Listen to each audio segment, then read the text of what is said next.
un titre surprenant, les mauvais modèles sont aussi des modèles. C'est choquant quand même, hein. Et pourtant, c'est vrai parce que la parole de Dieu est là pour nous expliquer cela. Alors il ne s'agit pas de dire, de penser le péché a abondé et la grâce a surabondé. Alors, pécherai-je encore puisque la grâce abonde? Qu'ainsi n'advienne. On est mort au péché, on ne va pas continuer à pécher. Ça, c'est connu, ce n'est pas du tout ça le sujet. Ce n'est pas du tout ça. Mais au travers des expériences de la vie, au travers des choses que l'on peut faire qui ne sont pas très belles, eh bien, le Seigneur permet qu'il y ait toujours des leçons.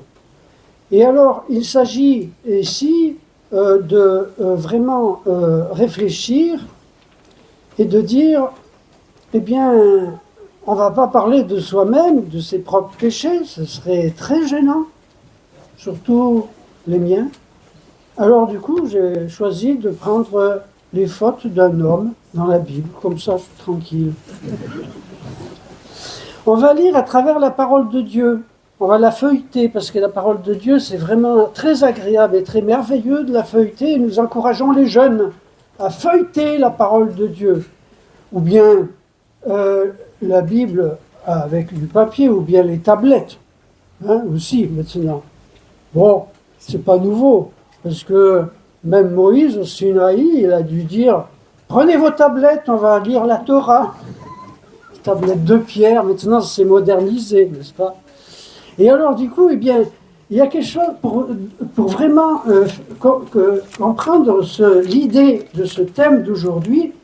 Je propose de lire d'abord dans le livre de la Genèse pour dire bien les choses qui sont arrivées au peuple d'Israël nous servent de leçon à nous, d'avertissement, en Corinthiens 10, à nous que les fins des siècles ont atteint, et la fin du siècle, on y est dedans, hein, ça c'est sûr.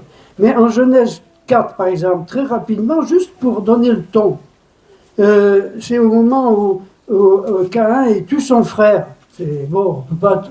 C'est terrible quand même. Et au verset 10, Dieu dit, qu'as-tu fait?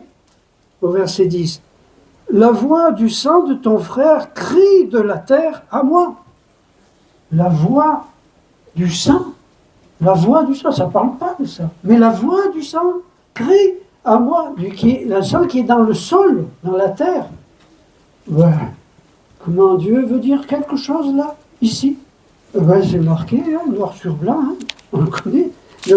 Dans Hébreux 12, où on est venu à la montagne de Sion, la nouvelle Jérusalem, la cité du Dieu vivant, etc. Et on est venu quoi? Où c'est qu'on est venu aussi? Où c'est qu'on est venu? On est venu à Jésus, médiateur d'une nouvelle alliance, et au sang d'aspersion qui parle mieux qu'Abel. Le sang d'aspersion, mais comment? Il utilise notre Dieu qui est merveilleux. Il utilise ces choses terribles pour nous dire, eh bien voilà ce que ça veut dire. Le sang d'Abel parle dans le sol, mais nous amène à Jésus, qui, lui, son sang qui a été versé sur le sol, parle beaucoup mieux que celui d'Abel. Le sang d'Abel parle de péché et de mort, de malédiction et de mort. Le sang de Jésus nous parle de vie et de bénédiction. Voilà. Eh bien, lisons dans le livre, dans le premier livre des rois. Le premier livre des rois. Alors, on ne va pas prendre, si vous voulez, on n'aura pas le temps de prendre toute l'histoire, etc. Mais pourquoi j'ai trouvé Akab qui reflétait vraiment le titre, les mauvais modèles sont aussi des modèles, parce que Dieu a permis d'inscrire dans sa parole les fautes d'Akab qui sont toutes, on dirait qu'elles sont toutes dévoilées, comme cela, les unes après les autres. Des bêtises inimaginables, alors ça va nous choquer. Mais derrière, qu'est-ce qu'il y a? Qu'est-ce que Dieu veut nous dire? qu'est-ce que Dieu veut nous dire? On peut lire au chapitre 16 du premier livre des rois, et au verset 29, « Et Akab, fils d'Omri, commença de régner sur Israël la 38e année d'Asa, roi de Juda. Et Akab, fils d'Omri, régna sur Israël à Samarie 22 ans. Et Akab, fils d'Omri, fit ce qui est mauvais aux yeux de l'Éternel, plus que tous ceux qui avaient été avant lui. Et il arriva que, comme si c'était peu de choses, qu'il marcha dans les péchés de Jéroboam, fils de Nébat, il prit pour femme Jézabel, fille d'Ethbaal, roi des Sidoniens, et alla et servit Baal, et se prosterna devant lui, et dressa un autel à Baal dans la maison de Baal qu'il bâtit à Samarie. Et Akab fit une Asher, et Akab fit plus que tous les rois d'Israël qui avaient été avant lui pour provoquer à colère l'Éternel, le Dieu d'Israël. On voit ici que c'est un roi qui n'a pas suivi l'Éternel, mais dans tout cela, qu'est-ce que c'est qui interpelle? Qu'est-ce que c'est qui m'a interpellé? Ah ben vous, ça peut vous interpeller avec d'autres mots qu'il y a marqués ici. Mais moi, ce qui m'a interpellé, c'est l'alliance. Le roi désigné par Dieu pour gouverner son peuple, eh bien il a fait alliance avec Jézabel, une idolâtre, et il est rentré dans l'idolâtrie, bafouant l'alliance que Dieu avait faite avec son peuple, une alliance de sang. Une alliance faite de sang avec du sang des animaux. Mais c'est une alliance qu'on ne pouvait pas rompre, que c'est vraiment une malédiction de rompre l'alliance que Dieu a faite avec le peuple. Eh bien lui, il a rompu l'alliance. Alors bien sûr, on pourrait parler de mariage, mais ce n'est pas du tout ça le sujet. C'est que ce mot alliance, il a rompu l'alliance. Et moi je me dis, mais quelle alliance on a, nous? Mais c'est une alliance extraordinaire qu'on a. Mais c'est une alliance extraordinaire qu'on a, nous aussi. Eh bien, elle est encore, finalement, elle est tellement merveilleuse, cette nouvelle alliance.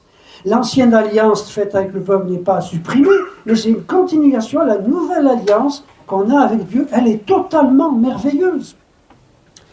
Lisons dans le psaume 74. Déjà, le psaume 74, il dit quelque chose d'assez merveilleux. On est là pour s'émerveiller, hein. Bon, alors, c'est Asaph qui dit ça. Il nous dit, on est dans l'Ancien Testament, là, c'est... Bon, alors on est encore dans l'Ancienne Alliance. Eh bien, regardez, au verset 20, qu'est-ce qu'il dit? Asaph, il dit, « Regarde à l'Alliance, car les lieux ténébreux de la terre sont pleins d'habitations de violence. » Nous sommes en plein dedans. Nous sommes en plein dedans, chers amis. Nous sommes en ces temps de la fin. Eh bien, le Saint-Esprit, notre Seigneur aussi, nous dit, regardez à l'alliance. Et ne rompez pas l'alliance. Mais je ne romps pas l'alliance, moi je suis le Seigneur.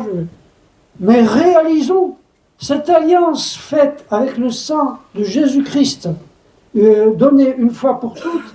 Eh bien, déjà, Asaph dit, regarde à l'alliance. Regardons à cette alliance merveilleuse que nous avons avec notre Dieu. Mais nous avons au psaume 50 aussi quelque chose d'assez surprenant aussi, quelque chose de très précis, une alliance. Au verset 5 du psaume 50, « Assemblez-moi mes saints », tous ceux qui sont mis à part, c'est nous aussi, eux, maintenant là. « Assemblez-moi mes saints qui ont fait alliance avec moi par un sacrifice. » C'est Asaph qui dit ça. Assemblons-nous, réunissons-nous ensemble dans cette communion fraternelle que nous avons les uns avec les autres. Eh bien, rassemblons-nous autour de cette alliance. Nous tous qui avons fait alliance, que Dieu a fait alliance avec nous, et nous avons fait alliance avec lui. Et cette alliance, elle est notée par un sacrifice. Nous l'avons célébré ce matin, le sacrifice de Jésus, le sang de la nouvelle alliance. Il y a ces paroles qu'on connaît bien, qu'on n'est pas obligé d'ouvrir là-dessus, mais on est aussi, dans ce sens, certes, en quelqu'un qui est un Christ. C'est une nouvelle création, n'est-ce pas? On le sait bien. On est une nouvelle création, pas une nouvelle créature, mais une nouvelle création, parce que nous sommes un peuple, nous sommes le peuple de Dieu. Il y a cette alliance qui est une alliance incorruptible, on peut le lire celui-là dans la première épître de Pierre, cette alliance qui est incorruptible. La première épître de Pierre,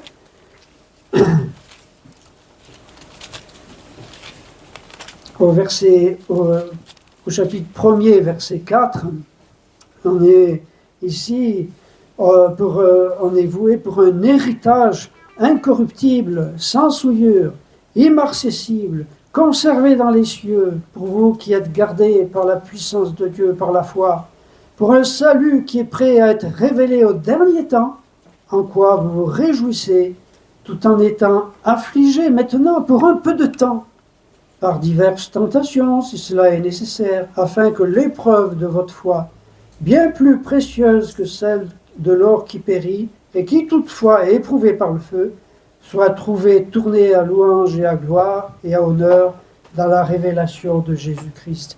Mais on ne peut pas s'empêcher de lire dans l'Épître aux Hébreux, au chapitre 9 quand même, on va lire ces versets, pour vraiment retenir ce propos sur l'alliance qu'on a avec notre Seigneur. On l'a rappelé ce matin, Hébreux 9, verset 12. Christ qui est au verset 11, qui est venu souverain sacrificateur des biens à venir, au verset 12, non avec le sang de bouc et de veau, mais avec son propre sang est entré une fois pour toutes dans les lieux saints, ayant obtenu une rédemption éternelle. Verset 14, combien plus le sang du Christ, qui par l'Esprit éternel, voyez, combien plus le sang du Christ par rapport à Asaph.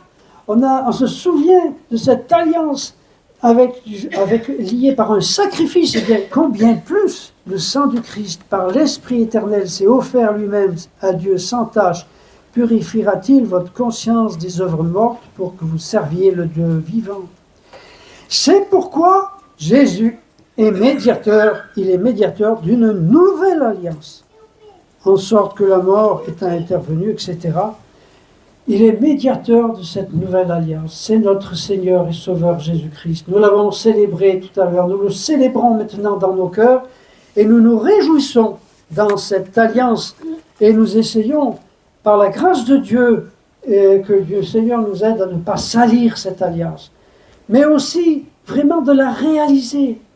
Mais mon Dieu, mais j'ai fait alliance, une alliance, on est fiancé à Christ. Il faut vraiment le réaliser cela, vraiment, que nous puissions nous réjouir de cela. Deuxièmement, on va lire dans le chapitre, dans le premier livre des rois, au chapitre 17, 18, quelque chose, bon, on ne lit pas tout, on n'a pas le temps. Il y a un Dieu qui dit à Élie, le prophète, de rencontrer Akab. Mais voilà, il y a le serviteur Abdias qui a peur. Bon, bref, toute cette histoire est très enrichissante au chapitre 18. C'est une histoire qu'il faut que les jeunes lisent aussi, parce que, attention, ça ne balaguait pas à cette époque-là, on était vite morts. Hein. Et Akab, au verset, au-dessus du verset 17, Akab alla à la rencontre d'Élie, et il arriva que quand Akab vit Élie, Akab lui dit, « Est-ce bien toi, celui qui trouble Israël ?» Non, mais il se prend pour qui? Est-ce bien toi? Il dit à Élie, le plus grand prophète de l'Éternel, le prophète qui est au-dessus de tous les prophètes, le prophète qui prie pour que la pluie ne tombe pas pendant 3 ans et demi, et il prie que la pluie revienne, et la pluie revient. Et ce grand prophète, il dit, c'est toi qui troubles Israël. C'est toi qui troubles Israël. Alors Élie lui répond, je ne trouble pas Israël, mais c'est toi et la maison de ton père, parce que vous avez abandonné le commandement de l'Éternel. quel est ce modèle? Vous avez vu tout à l'heure la rupture de l'alliance, nous a montré un modèle merveilleux, la nouvelle alliance. Et nous la contemplons maintenant. Nous avons ce modèle qui nous vient à l'esprit. Mais Akab, il n'y voyait rien, lui. Il était complètement obscurci. Il n'a même pas vu que Élie était un très grand prophète. Il n'avait pas la connaissance des pensées de Dieu. Il n'avait pas la révélation des pensées de Dieu. Et il voyait le mal chez un homme qui était appelé l'homme de Dieu. C'est toi qui troubles Israël. Quelle honte! Ainsi donc, Akab l'accuse comme étant un fauteur de troubles. Il ne se rend pas compte que cet homme est donc un grand homme de Dieu. Et c'est arrivé d'autres fois, plus tard, l'apôtre Paul, même devant le tribunal, il y en a qui lui ont dit dans le livre des Actes, au chapitre 24, il dit, pour accuser Paul, ils disent devant les pharisiens, ils disent devant le tribunal, et ils disent, cet homme est une peste. C'est marqué noir sur blanc, je n'avais pas réalisé cela, je l'ai découvert il n'y a pas longtemps. Ils disent de Paul, cet homme est une peste. Vous voyez, ça ne change pas. Et puis maintenant, il y a beaucoup de chrétiens qui sont persécutés et qui sont ainsi traités comme cela de mauvaise manière. Mais nous, maintenant, nous avons la connaissance des pensées de Dieu. Vous ne saviez pas ça? Si, on le sait bien, mais c'est quelque chose de merveilleux. Avons-nous réalisé cela? Nous ne sommes pas comme Akab, justement. Oh, il y a des fois, on a dit des paroles qui n'étaient peut-être pas bien sympathiques à certains de nos frères et sœurs. Je ne sais pas, ça peut arriver. Un moment d'énervement, on ne sait pas. Mais nous avons l'alliance avec Dieu, mais nous sommes nés de nouveau, mais nous sommes une nouvelle création. Et on peut lire dans le 1 Corinthiens 2 quelque chose qu'il faut absolument le réaliser. Parce que nous sommes des enfants de Dieu, parce que nous sommes des nouveaux, nés une nouvelle nature. L'ancienne nature est finie. 1 Corinthiens 2, qu'est-ce qui est dit au verset 9? Ce que l'œil n'a pas vu et que l'oreille n'a pas entendu et qui n'est pas monté au cœur de l'homme, ce que Dieu a préparé pour ceux qui l'aiment. Mais Dieu nous l'a révélé. Dieu nous l'a révélé par son esprit, E majuscule, car l'esprit, E majuscule, sonde toutes choses, même les choses profondes de Dieu. Ce qui des hommes connaît les choses, car qui des hommes connaît les choses de l'homme, si ce n'est l'esprit de l'homme, l'esprit E minuscule, n'est-ce pas, qui est en lui. Ainsi, personne ne connaît les choses de Dieu non plus, si ce n'est l'Esprit de Dieu, E majuscule. Mais nous avons reçu non l'Esprit, E minuscule, du monde, mais l'Esprit, E majuscule, de Dieu. Nous avons reçu l'Esprit de Dieu. Nous avons reçu l'Esprit de Dieu. Et qui est de Dieu, et nous connaissons les choses qui nous ont été librement données. On a parlé des dons de Dieu. Eh bien, cette connaissance des pensées de Dieu par le Saint-Esprit a été donnée dans notre esprit. Nous a été librement donnée par Dieu, desquelles aussi nous parlons, non point en parole enseignée de sagesse humaine, mais en parole enseignée de l'Esprit, communiquant des choses spirituelles par des moyens spirituels. Il faut être convaincu de tout cela, chers amis. Vraiment, vraiment. Il faut dire, bien, voilà, je ne sais pas bien parler, ou je me débrouille pas bien, ou je n'ai pas bien de connaissances, etc. C'est tout faux, tout ça. Tout ça, c'est tout faux. C'est l'ennemi de nos âmes qui nous met cela dans notre tête. Nous demandons l'Esprit de Dieu, nous avons toute la connaissance des pensées de Dieu, selon ce que Dieu voudra nous révéler, bien sûr. Nous n'allons pas nous faire des dieux, mais tout ce que Dieu voudra nous révéler, il nous révélera des choses extraordinaires, quand nous étudions, quand nous lisons et méditons la parole de Dieu. Nous avons ainsi, c'est quelque chose de tout à fait réconfortant, cela, n'est-ce pas? D'avoir cette connaissance des pensées de Dieu. Est-ce qu'on a peur de demander le Saint-Esprit à Dieu? Est-ce qu'on a le droit? Bien sûr qu'on a le droit, c'est marqué. On ne veut pas le lire. Luc 11. J'arrête pas de le répéter, ces passages. Depuis que j'ai découvert ça, je me sens beaucoup mieux dans ma peau, je peux vous le dire, hein, n'est-ce pas? Eh bien, Luc 11, il a dit, vous qui êtes méchants, les pères, là, des gens, bon, n'importe quel père, si son enfant lui demande du pain ou du poisson, il va lui donner une pierre ou un scorpion. Ben non, il va bien lui donner du pain. Combien plus, si vous me demandez le Saint-Esprit, l'Esprit, combien plus je vous le donnerai. Ben, il faut lui demander. Père Céleste, fais descendre sur nous, fais descendre sur moi le Saint-Esprit. Soyez remplis du Saint-Esprit. Père Céleste, remplis-moi. Ah oui, mais le Père Céleste, ou notre Seigneur Jésus, qui parle à nos cœurs, il dit, ouais, mais il t'a pas laissé beaucoup de place. Hein. Il faut laisser de la place, il faut se dégager de moi-même, de mon amour-propre, de toutes mes choses qui encombrent ma vie. Il faut tout mettre en bas. Et là, le Père éternel va pouvoir nous remplir de son esprit. Regardez Jean. Jean, dans l'Apocalypse, au chapitre 21, il se fait emmener par un ange sur une montagne. Il dit, viens, je vais te montrer l'épouse de l'agneau. Il faut quand même le faire, hein, quand même, parce que Jean, il était vivant, c'était un homme pieux, très pieux, mais un être humain. Eh bien, viens, je vais te montrer l'épouse de Christ, la femme de l'agneau. Eh bien, il voit une cité, mais c'est l'Esprit de Dieu qui descend sur lui. Mais il y a quelque chose d'encore plus merveilleux. Quand Dieu veut faire descendre son esprit pour avoir la vision du Tout-Puissant, on voit que c'est dans le livre des Nombres, cela. Ça, c'est quelque chose qui m'a toujours émerveillé, ça. Comment un homme comme cela peut avoir une vision, alors combien plus? Regardez un peu au chapitre 24 des Nombres. Non, mais c'est impressionnant. Hein. Et là, ce n'est pas des Akab qui disent de n'importe quoi. C'est celui qui est rempli de l'esprit.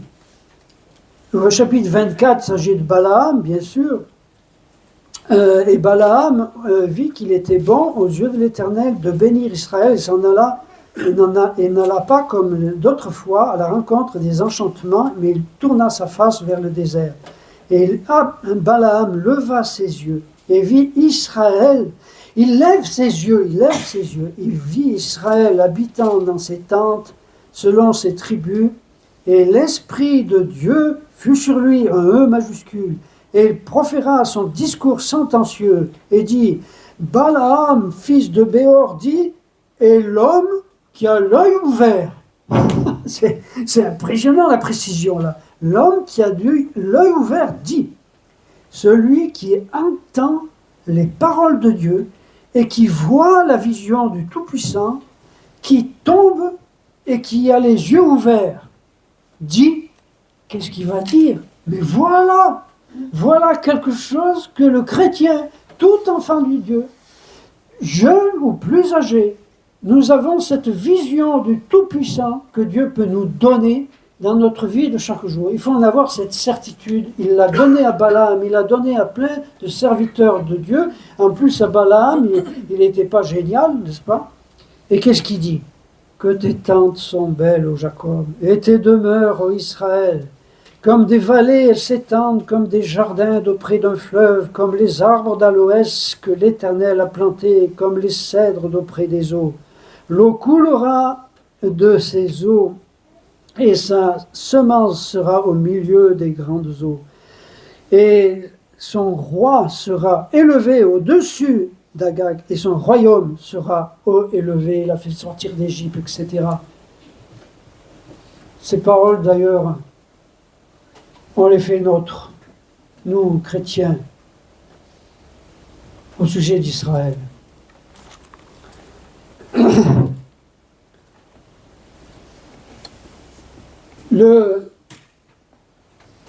Donc, la vision n'est pas la vision d'Akab que nous avons. Et voyons nos frères et sœurs, combien ils sont merveilleux à nos yeux aussi, parce que Christ est mort pour eux. C'est cela, nos frères et sœurs, la famille de la foi, nos jeunes, nos enfants, les petits ou les grands, peu importe combien ils sont beaux à nos yeux. Et nous n'avons pas le droit de dire c'est toi qui troubles l'assemblée, ou c'est toi qui trouble la maison, ou c'est toi qui trouble ma vie professionnelle, ou non, non, ne disons rien. Ayons la vision de Dieu qui est pleine de compassion, pleine d'amour, de grâce et de bonté. Soyons remplis de l'Esprit pour avoir du discernement spirituel. N'attristons pas le Saint-Esprit. Nous avons à retenir pour le moment donc l'alliance et la connaissance des pensées de Dieu. Et lisons maintenant au chapitre 18.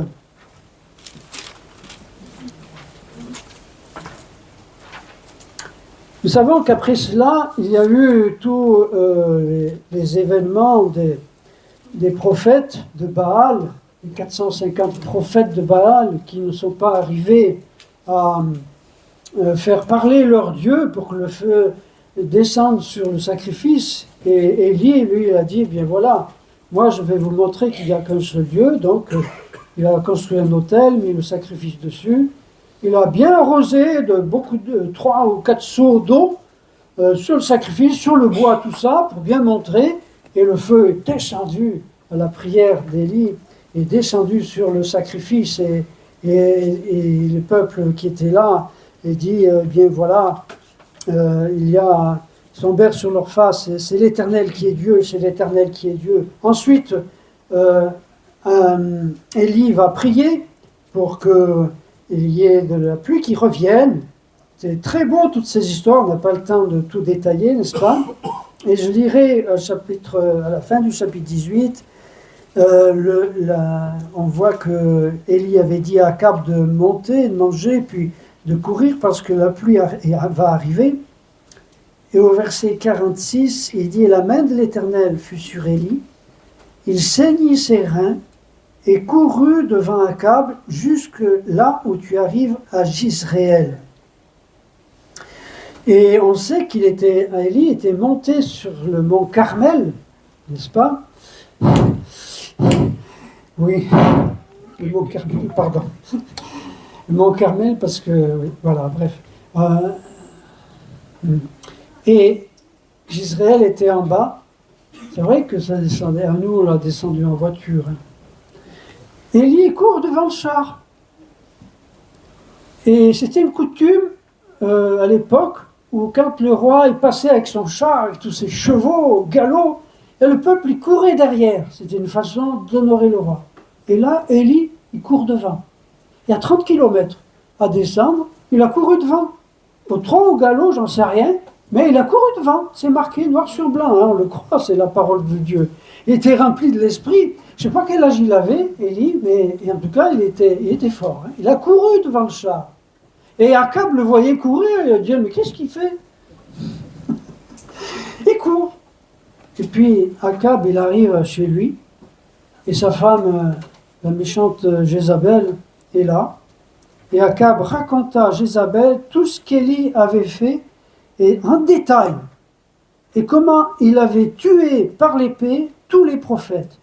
Et Jézabel envoya un messager à Élie, disant « Ainsi me fassent les dieux, et ainsi ils y ajoutent, si demain à cette heure, je ne mets ton âme comme l'âme de l'un d'eux. » Quelle horreur!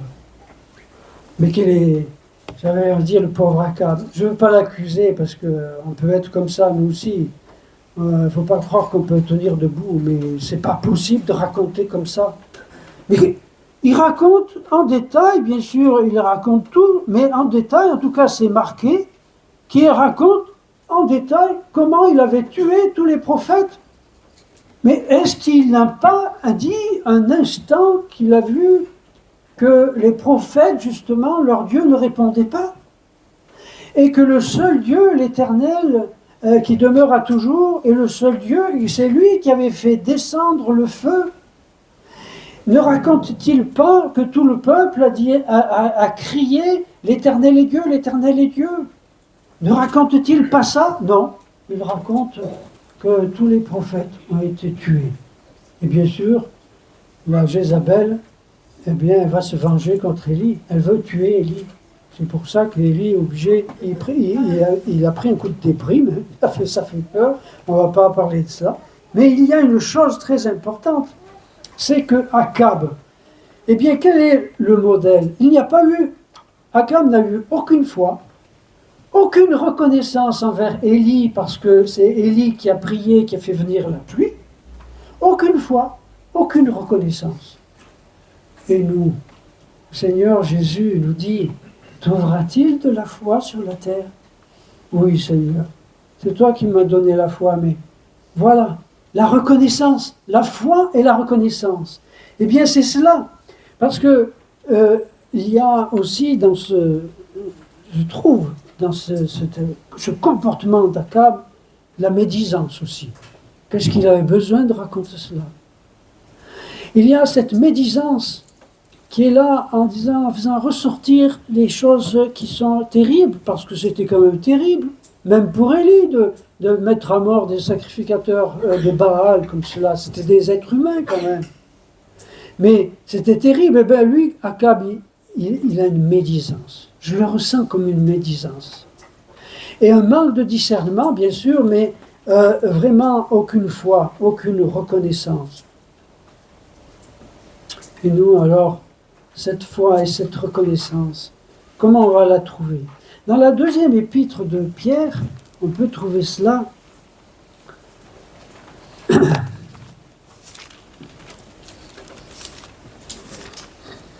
Dans la deuxième épître de Pierre,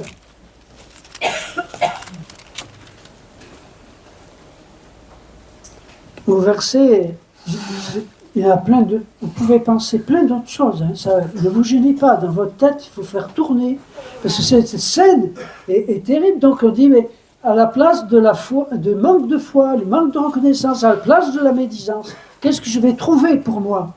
Pour louer Dieu, parce qu'il m'a donné cela. C'est bien, donc 2 Pierre 1, verset 3. Comme sa divine puissance nous a donné tout ce qui regarde à la vie et la piété, par la connaissance de celui qui nous a appelés par la gloire et par la vertu, par lesquels il nous a donné les très grandes et précieuses promesses, afin que par elles vous participiez de la nature divine. Eh bien, il nous a donné cela. Il nous a donné de participer à la nature divine. Nous sommes participants de cette nature divine. Pourquoi? Parce que nous avons Jésus-Christ en nous. Il habite en nous. Nous sommes à lui et il habite en nous. Nous avons le Saint-Esprit. Nous sommes participants de cette nature divine. Donc, est-ce que nous allons médire? Quelquefois, peut-être dans notre vie. Mais à partir du moment où nous avons cette nature divine en nous, nous avons Christ en nous, notre conscience et notre être tout entier rempli de l'esprit refusent ces choses-là. On peut tomber dans ce travers de médisance, de manque de foi ou de manque de reconnaissance. Mais immédiatement, c'est une situation dans laquelle on ne restera pas. Chers amis, il ne faut pas rester. Lorsqu'on se sent mal à l'aise dans une attitude quelconque, et je peux vous dire que je ne suis pas un saint, j'ai pas toujours été un saint, j'ai bien fait des fautes aussi quand même. Hein. Ouh là là. Mais je ne sais pas pourquoi, chaque fois, je me disais, tu ne peux pas rester comme ça. Il y a quelque chose. Et alors, du coup, eh bien, il y a c'est tout ce qui regarde à la vie, voyez. Tout ce qui est par la connaissance de celui qui nous a appelés à sa gloire et à sa vertu. Par la connaissance de Jésus, c'est lui qui nous a appelés, c'est lui qui habite en lui, celui qui nous donne tout. Nous sommes participants de cette nature divine. Eh bien, voilà, ayant échappé à la corruption qui est dans ce monde, par la convoitise, nous sommes là, en train de méditer la parole pendant que les êtres méchants, sont là sur cette terre. Je n'irai pas plus loin. Il y a ainsi donc ce côté de cette reconnaissance participant de la nature divine, et on pourrait dire que faisons attention à ce que l'on dit dans l'assemblée. Est-ce qu'on va dire des choses? Lorsqu'on va raconter un événement, Lorsqu'on va raconter comment s'est passé ce moment de dimanche, lorsqu'on va raconter comment s'est passée cette rencontre fraternelle, etc. Faisons attention à ce que nous disons. Vous avez vu comment on peut tomber dans quelque chose de terrible? On peut tomber dans quelque chose de terrible. Regardez par exemple Marie au jardin devant Jésus. Elle dit, le Seigneur Jésus lui dit, ne touche pas, mais va vers mes frères et dis-leur, je monte vers mon Père et votre Père, vers mon Dieu et votre Dieu. Voilà. Et donc, Marie, elle arrive, elle va vers les frères. Voilà, elle dit, ah, oui, j'ai vu le Seigneur. Ah, tu as vu le Seigneur? Oui, j'ai vu le Seigneur. Oh, oui, ben, toi, Pierre, avec tout ce que tu as fait, la régné 3 fois, et toi, Jean, qui connaissais quelqu'un, tu as voulu rentrer, c'est ta faute d'ailleurs si Pierre il est rentré derrière, et qu'il a régné 3 fois le Seigneur.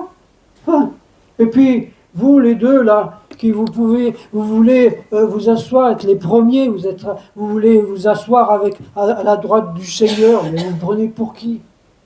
Est-ce que Marie a dit ça? Non.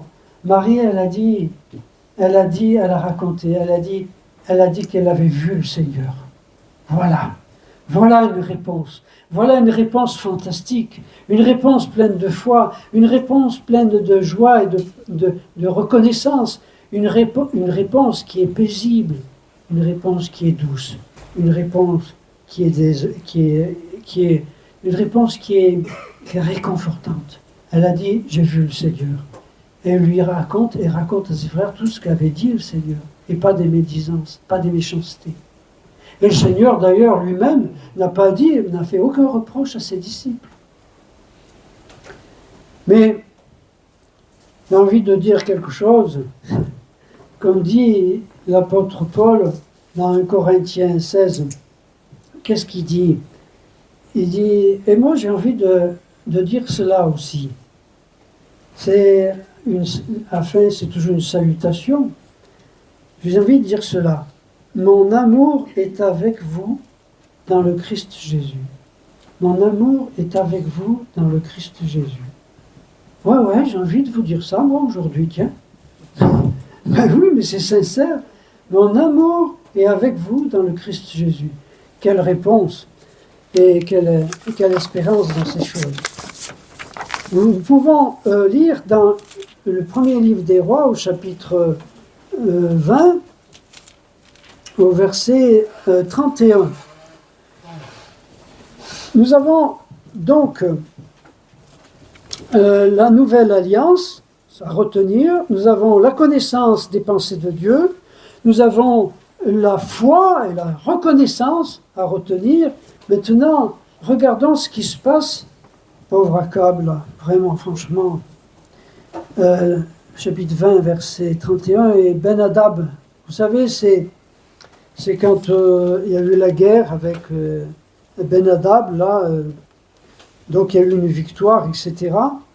Mais l'Éternel avait toujours dit que tous les ennemis, il fallait les anéantir. Et la guerre contre Amalek demeurera toujours son commentaire, n'est-ce pas? Et Ben-Hadad s'enfuit et entra dans la ville d'une chambre dans l'autre. Et ses serviteurs lui dirent, « Voici, nous avons entendu dire que les rois de la maison d'Israël sont des rois doux et cléments.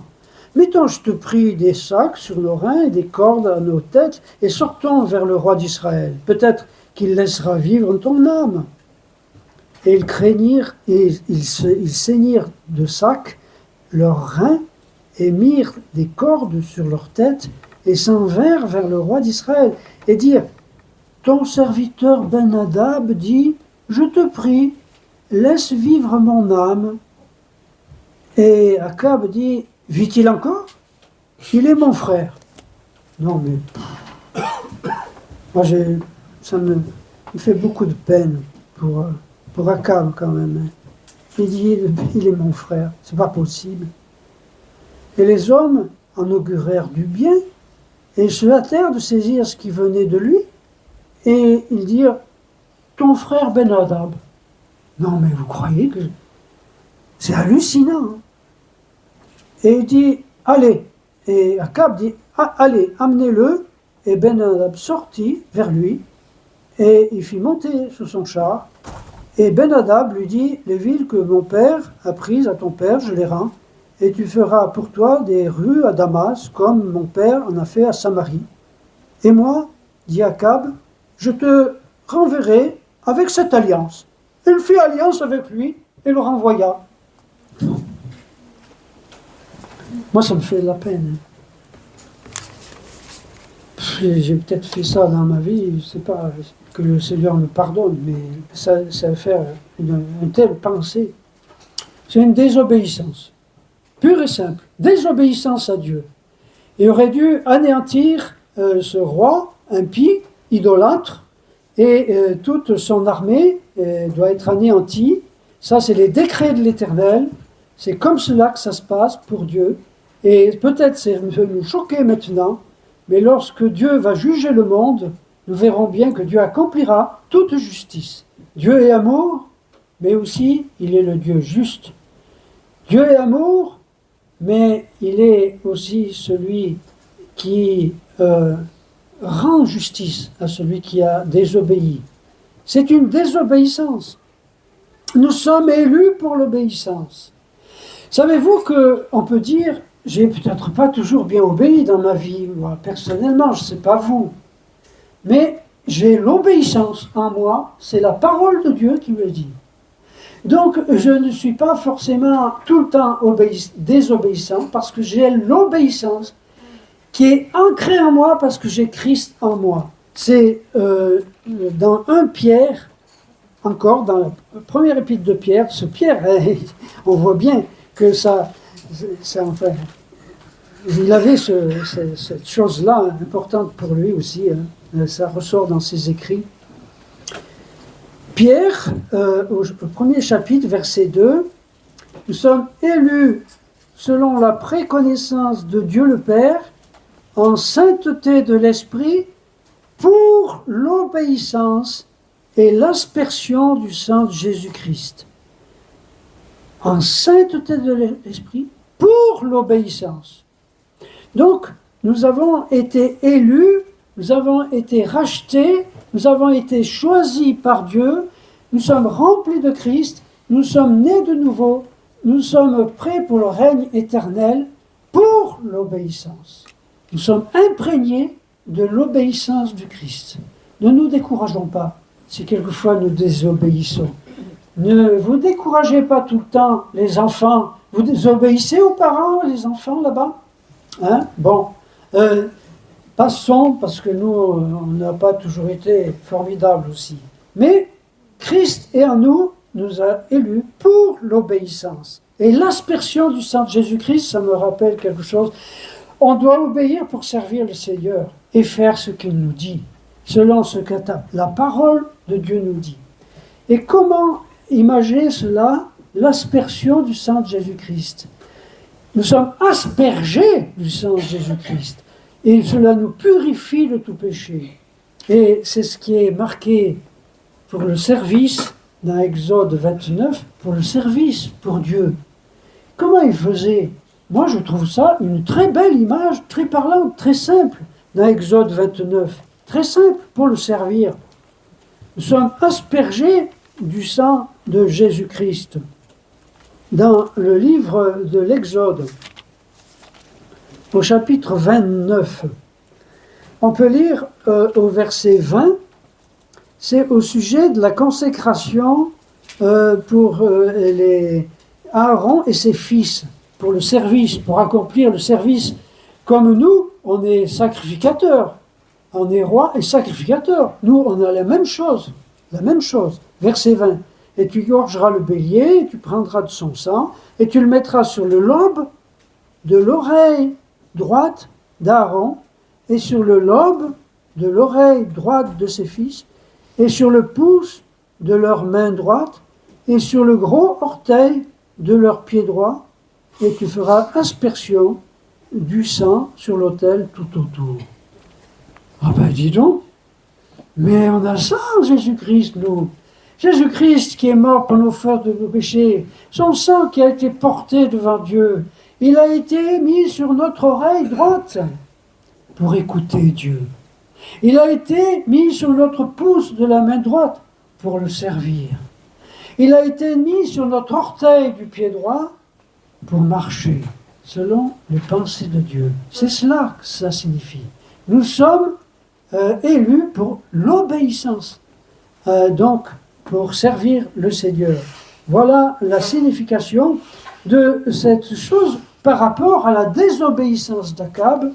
Eh bien, nous sommes vraiment un peuple, avec le peuple d'Israël qui a cru au Messie, n'est-ce pas? Les Juifs messianiques font partie du peuple de Dieu, mais nous sommes greffés sur l'olivier, n'est-ce pas? Nous sommes intégrés dans le peuple juif. Ce n'est pas le peuple juif qui s'est intégré à nous, nous sommes intégrés au peuple juif, n'est-ce pas? Eh bien, nous sommes dans l'obéissance, en suivant notre Seigneur et notre Sauveur Jésus-Christ. Nous avons donc... le Seigneur Jésus, d'ailleurs, quand il est venu, il a appris l'obéissance par les choses qu'il a souffertes. C'est un mystère, cela. Eh bien oui, il a appris l'obéissance, parce que quand il était petit, quand il avait 12 ans, eh bien il était soumis encore à ses parents, n'est-ce pas? Eh bien voilà, nouvelle alliance, connaissance des pensées de Dieu, foi et reconnaissance, obéissance.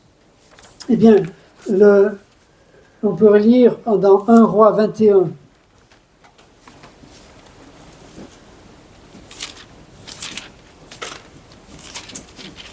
Dans 1 Roi 21, nous avons quelque chose de dramatique.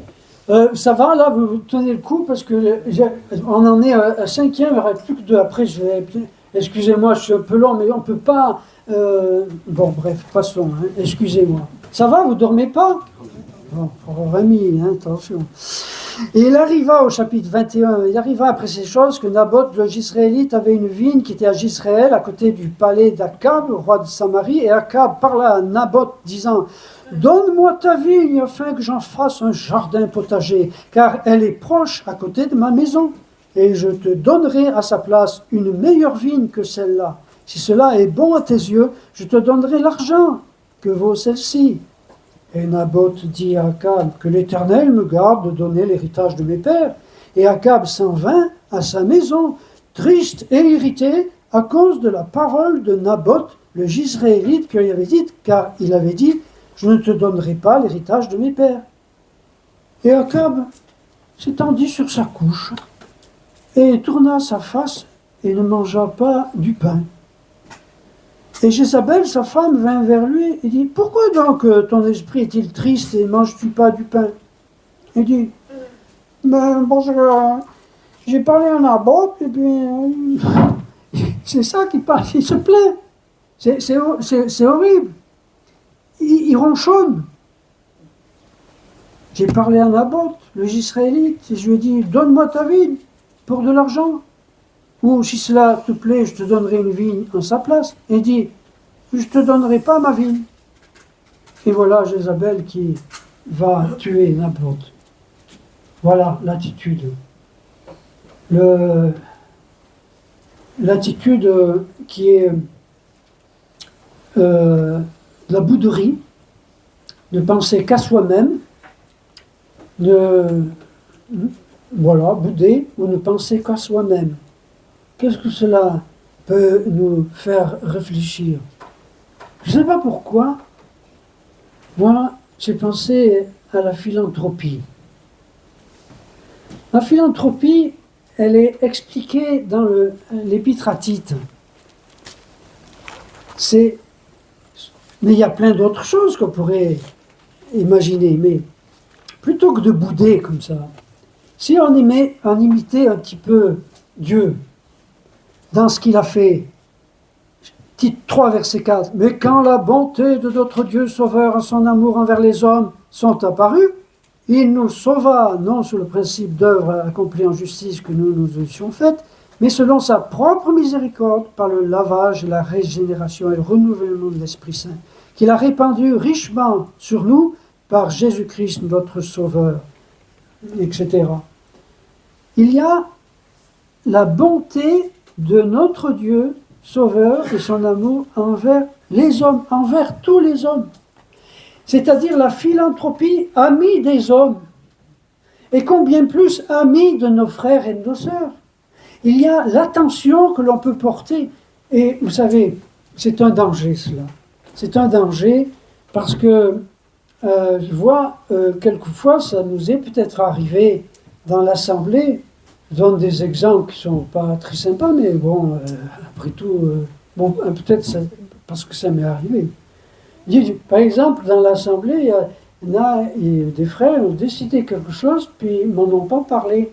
Ils ont décidé entre eux, et moi, je dis, ben dis donc, ils ne m'en ont pas parlé. Oh, moi, si c'est comme ça, eh ben, moi, pendant 3 ou 4 dimanches, pendant un mois, je n'indiquerai plus de cantique et je ne dirai plus de prière. Tiens, voilà, comme ça. Hein?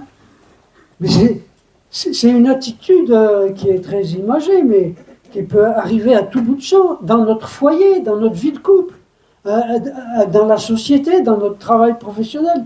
La bouderie comme ça, mais nous les hommes, on sait, oui, on le sait. Nous les hommes, on est plus boudeurs que les dames, il paraît.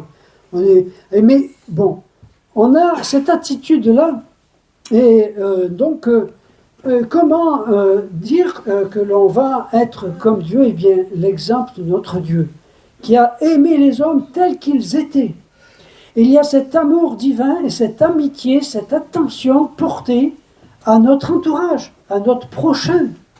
Et chaque fois que même si nous avons une déception, ou quelque chose qui nous déçoit dans la vie, quelque chose qui nous a troublés, et ça peut faire mal, eh bien, regardons comme Dieu nous a aimés. Combien Dieu a tant aimé le monde, combien il a porté attention à chacun, même aux plus méchants des méchants, comme l'apôtre Paul, qui envoyait les chrétiens en prison, qui les tuait, qui les faisait tuer. Eh bien, il a aimé Paul, il l'a sauvé. Combien de choses nous a épargnées, combien il a fait attention à nous, combien il a été bon. Il y a donc dans cette attitude d'Akab, de bouderie, il y a aussi un aspect de honte. La bouderie, c'est la honte, c'est la définition de la honte faisant offense aux sensibilités, portant atteinte à la réputation. C'est cela qu'il a vécu. Faisant offense à sa sensibilité. Oh, pauvre Akab, il a été blessé. Naboth, il n'a pas voulu. Eh bien oui, et ça porte atteinte à sa réputation. Il était roi. Comment se fait-il qu'un homme comme Naboth, il ne veut pas lui obéir, il ne veut pas lui donner sa vie? D'autant plus que c'est pour faire un jardin potager. Et le jardin potager, dans la Bible, je vais vous dire, c'est pas bon. Il ne faut pas faire de jardin potager. Il ne faut pas faire de jardin potager parce que chaque fois, le jardin potager, c'est mauvais pour la santé, n'est-ce pas? Non, je ne dis pas, faites des jardins potagers, bien sûr, moi j'en ai tant fait. Mais dans la parole de Dieu, le jardin potager, c'est pas bon. Bon, on peut faire le jardin potager, mais éviter les melons et les concombres, quand même. Hein? On ne sait jamais. C'est pas digeste, n'est-ce pas? Comme en Égypte. Mais, ceci dit, eh bien, on a ainsi cette espérance qui ne trompe pas, comme il est marqué dans Romains 5, n'est-ce pas? Dans l'Épître aux Romains, il ne s'agit pas ici de bouder. Chaque fois qu'on a l'impression qu'on va bouder ou qu'on est déçu par quelque chose, chaque fois qu'on est déçu, chaque fois qu'on est blessé, chaque fois quelque chose nous contrarie, même les choses les plus petites comme les choses les plus grandes, contrarié, blessé, c'est Romains 5, verset 5. L'espérance ne rend pas honteux. L'espérance ne rend pas honteux. Parce que l'amour de Dieu est versé dans nos cœurs par l'Esprit Saint qui nous a été donné. Car Christ, alors que nous étions encore sans force, au temps convenable, est mort pour des épis. Voilà, c'est cela. L'amour de Dieu est versé dans nos cœurs. L'espérance ne rend point honteux. Il y a donc tout cela qui est merveilleux. Nous avons la nouvelle alliance, la connaissance des pensées de Dieu, la foi et la reconnaissance, l'obéissance, la philanthropie, nous oubliant nous-mêmes, n'est-ce pas? Et il y a ainsi 6, le mensonge, dans le premier livre des rois aussi, au chapitre 22, il y a toute cette histoire de mensonge, notamment lorsque et Akab fait appel au roi Josaphat, au chapitre 22. Le roi d'Israël dit, c'est donc Akab, Josaphat étant le roi de Juda, il dit au verset 3, savez-vous que Ramoth de Galad est à nous? Je vous signale entre parenthèses que Ben Hadad avait dit, je vous te rendrai Ramoth de Galad, et Ramoth de Galad, ils l'ont jamais eu. Et il découvre que Ramoth de Galad est à nous. Vous voyez qu'il est menteur, trompeur, ce Ben Hadad. Un commentaire. Il y a donc, il faut faire la guerre pour acquérir, et Akab demande à Josaphat, et au verset 5, Josaphat, roi d'Israël, enquiers-toi, dit au roi d'Israël, enquiers-toi aujourd'hui, je te prie, de la parole de l'Éternel. Étant donné que si on lit l'histoire de Josaphat, c'était un homme de Dieu, il craignait l'Éternel. Et le roi d'Israël rassembla les prophètes, environ 400 hommes, il y a encore 400 là, et il rège à la guerre, etc. Mais il répond, oh ouais, tu vas y aller, tu vas gagner, j'ai courte, hein, verset 7. Et Josaphat dit, n'y a-t-il pas encore un prophète de l'Éternel pour que nous enquérions près de lui? Et le roi d'Israël dit à Josaphat, il y a encore un homme pour consulter l'Éternel par lui, mais je le hais. C'est Michée. Mais c'était un vrai prophète, et pas un prophète de mensonge, Michée. Eh bien, il le hait. C'est quand même quelque chose. Alors, il discute, ça discute ici, et Michée dit au verset 17, j'ai vu tout Israël dispersé sur les montagnes, comme un troupeau qui n'a pas de berger, etc. Et verset 19, Michée dit, et c'est pourquoi, écoutez ma parole, l'Éternel. J'ai vu l'Éternel assis sur son trône, et toute l'armée des cieux se tenant près de lui, à sa droite et à sa gauche. Et l'Éternel dit, qui persuadera Akab afin qu'il monte et qu'il tombe à Ramoth de Galad? Et celui-ci dit ainsi, et celui-là dit ainsi. Et un esprit sortit, et se tint devant l'Éternel et dit, moi je le persuaderai. Et l'Éternel lui dit, comment? Et il dit, je sortirai, je serai un esprit de mensonge dans la bouche de tous ces prophètes. Et l'Éternel dit, tu le persuaderas, et aussi tu réussiras. Sors et fais ainsi. Terrible, terrible cet événement, terrible. Ça existe encore de nos jours. Où Dieu permet cela, même chez les enfants de Dieu. Il y a donc esprit de mensonge. Automatiquement, pour nous, l'esprit de mensonge, c'est pas possible. L'inverse, eh bien c'est la vérité. Eh bien c'est marqué de façon formidable quand même. C'est quand même quelque chose de formidable lorsque on voit, c'est dans l'évangile, c'est dans l'épître de Jean qu'on voit cela. Dans l'épître de Jean. À la deuxième épître de Jean.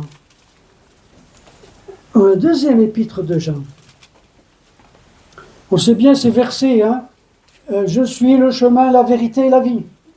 Et ce verset aussi, car la loi a été donnée par Moïse, mais la grâce et la vérité vinrent par Jésus-Christ, on connaît. Mais là, c'est quelque chose d'assez extraordinaire qui m'a marqué.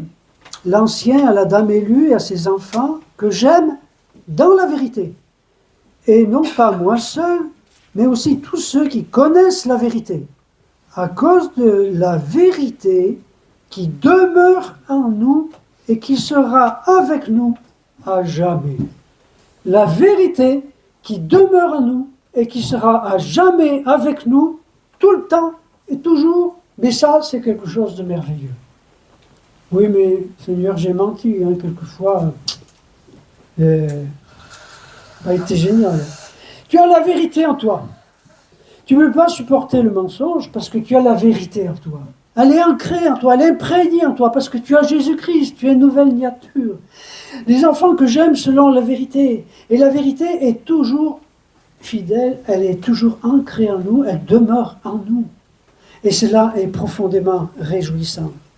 Il y a un témoignage dans le troisième, parce que la troisième épître de Jean aussi nous parle de cela, au verset 3, car je me suis fort réjoui quand des frères sont venus et ont rendu témoignage à ta vérité, il dit à Gaius, à ta vérité. Ils rendent témoignage à ta vérité. Nous sommes tous enfants de Dieu ici, nous avons la vérité imprégnée dans notre être tout entier. Eh bien, si quelquefois nous sommes désolés, nous sommes remplis d'amertume parce que nous avons dit un mensonge, et cela peut arriver. C'est arrivé, vous savez, l'esprit de mensonge, ne pensez pas que ça puisse arriver comme cela. Il y a un chrétien qui se sentait culpabilisé parce qu'il pensait qu'une sœur lui en voulait parce que elle lui dit des choses, un truc comme ça, et lui, il se faisait un exercice personnel, il dit, je vais lui demander pardon. Je vais lui demander pardon. Le Seigneur vient bientôt, il faut tout régler. Frère, il va demander pardon. Et la sœur dit, mais quoi? Tu pensais ça de moi? Et tout ça? Mais non, moi je t'en ai jamais voulu. Et le frère, il a dit, Péter, mais c'est un esprit de mensonge. C'est le diable qui m'a convaincu que c'est un mensonge. M'a convaincu que cette sœur m'en voulait et elle m'en veut pas. Et ça a bousillé, ça a mis dans la tristesse les deux. Parce que la sœur a été complètement époustouflée. Elle dit, mais tu pensais ça de moi? Et tout le monde a été troublé. Parce qu'il y a eu un esprit de mensonge chez un chrétien. Ça arrive. Vous savez, chers frères et sœurs, il faut beaucoup prier. Dans ce temps de la fin, le diable se déchaîne. Le diable veut entrer dans les familles, dans les couples, dans les foyers. Il veut entrer dans les personnes pour les troubler. Mais nous sommes dans la vérité. Nous avons la vérité ancrée, imprégnée en nous-mêmes. À cause de la vérité qui demeure en nous, qui est avec nous à jamais, nous pouvons louer le Seigneur. La grâce de Dieu apporte l'assurance que la vérité demeurera pour toujours avec nous. Soyons convaincus de cela. Nous avons donc la nouvelle alliance, la connaissance des pensées de Dieu, la foi et la reconnaissance, l'obéissance, la philanthropie et la vérité.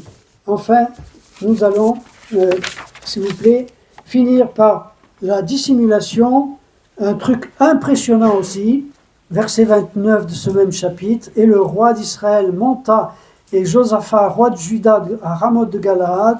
Et le roi d'Israël dit à Josaphat, je me déguiserai et j'irai à la bataille, mais toi, revêt-toi de tes robes.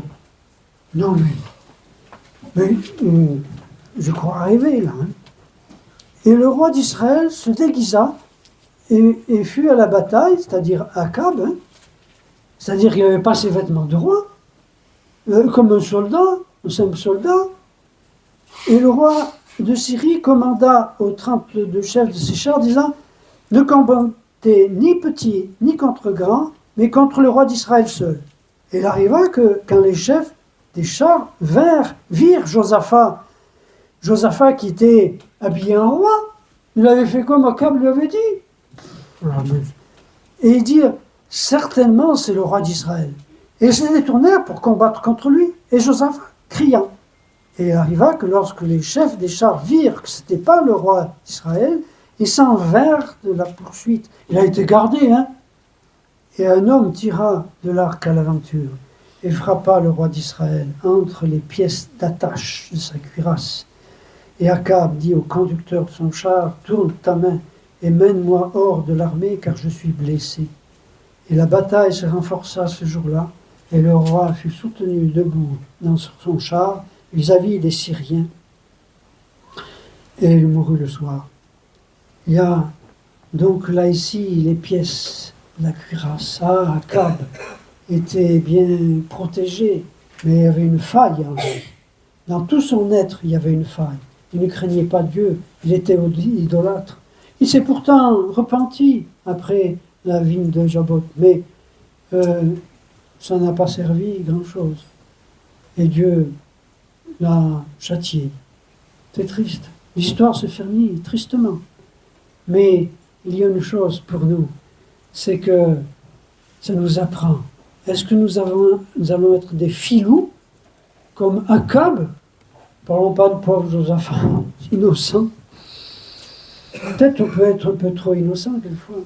Mais Akab, le filou, celui qui est menteur, celui qui n'est pas sincère, celui qui n'a pas de franchise, celui qui n'a pas de transparence. La transparence, c'est la pratique sociale guidée par la sincérité et une parfaite accessibilité de l'information dans tous les domaines publics et spirituels. Ce que dit encore l'apôtre Jean dans sa première épître, ce que nous avons vu et entendu, nous vous l'annonçons afin que vous ayez communion avec nous, hors notre communion et avec le Père et avec son Fils Jésus-Christ. Dans Éphésiens 5, dans les Éphésiens 6, verset 14, Saints de la vérité, rassemblons notre robe de serviteurs pour, avec tous ses plis, la sincérité, la vérité, la transparence, pour aller de l'avant en toute transparence et honnêteté. Méfions-nous des pièges du diable. Nous avons cette franchise et cette sincérité parce que le Seigneur nous a donné tout cela. Nous avons un modèle de transparence extrêmement merveilleux. Dans l'Apocalypse 21, verset 21, nous voyons les portes de la cité et les rues étaient pavées de diamants. Et les 12 portes étaient 12 perles, chacune des portes était une seule perle. Et la rue de la cité était d'or pur, comme du verre transparent. Il y a dans la vie de l'Assemblée, dans la vie de la famille, dans la vie de la société, lorsque nous travaillons, le chrétien est transparent, complètement transparent. Il n'y a rien à cacher, il n'y a rien à camoufler. Il faut que refléter les caractères de Jésus-Christ, qui lui a été complètement transparent dans sa vie sur la terre, et lorsqu'il a donné sa vie pour nous, jusqu'à mourir, prendre sur lui tous nos péchés. Conclusion de toutes ces choses merveilleuses que nous avons acquises par l'œuvre de Jésus-Christ.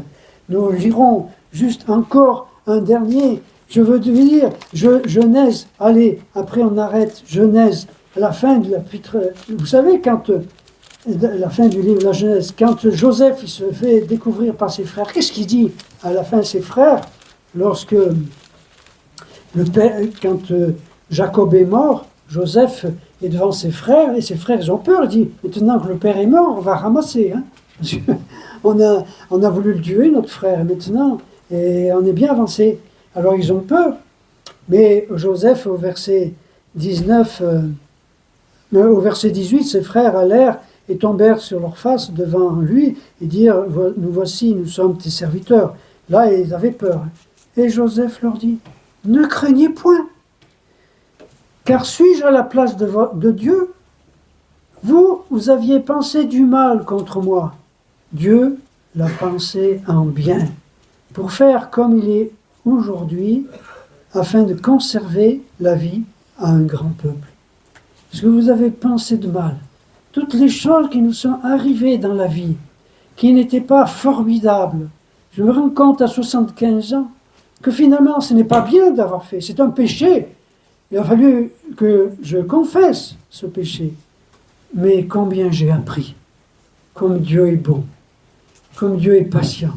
Je vous assure, il faut tout dire à Dieu, il faut être transparent, il faut tout lui confesser, parce que le Seigneur vient bientôt.